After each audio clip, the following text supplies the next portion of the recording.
दो और चीजें जो बहुत जरूरी हैं, वो है शिक्षा और स्वास्थ्य। इन पे भी कोई ध्यान नहीं हुआ पिछले 15 सालों में, पिछले 11 सालों में। 2014 के बाद कोई नई नीति नहीं लाई गई जो जमीन पे इंप्लीमेंट हो, कुछ नहीं। ये 4 चीजें हर एक इंसान को के लिए बहुत जरूरी है। और क्या मुद्दे हैं इस देश में जो चल रहे हैं कि वोट में बदलाव लाओ, वो सूची है उसमें स्वच्छता लाओ, ये चल रहा है। और ऐसा लगता है कि जो इलेक्शन कमीशन है वो ऑपोजिशन के खिलाफ है।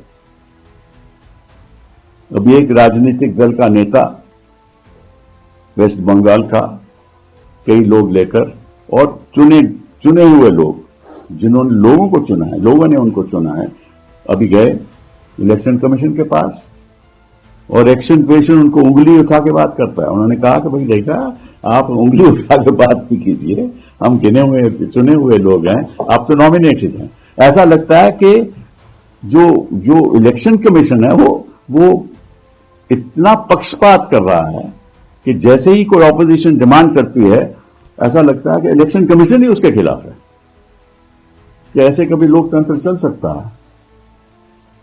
मुझे याद है, मैं इतिहास के ज्यादा पीछे जाना नहीं चाहता, लेकिन हिंदुस्तान की स्थिति आज की बताना चाहता हूं कि जब हमें स्वतंत्रता मिली तो पहला काम पंडित नेहरू ने किया कि जमींदारी खत्म कर दी, जमींदार को खत्म कर दिया।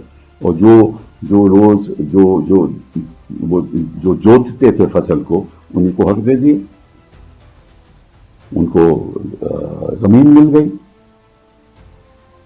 तो जमींदारी अबॉलिश की, आम आदमी को जो जोतते थे फसल को, उनको हक दिए। इन्होंने उद्योगपति को जमींदार बना दिया। आज के दिन कौन बड़े जमींदार हैं? उद्योगपति।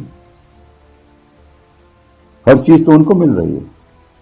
तो देखो कितना बदलाव आया है हमारे देश में, कितना बदलाव आया है कि आम आदमी के बजाय बड़े बड़े लोगों को सब कुछ मिल रहा है।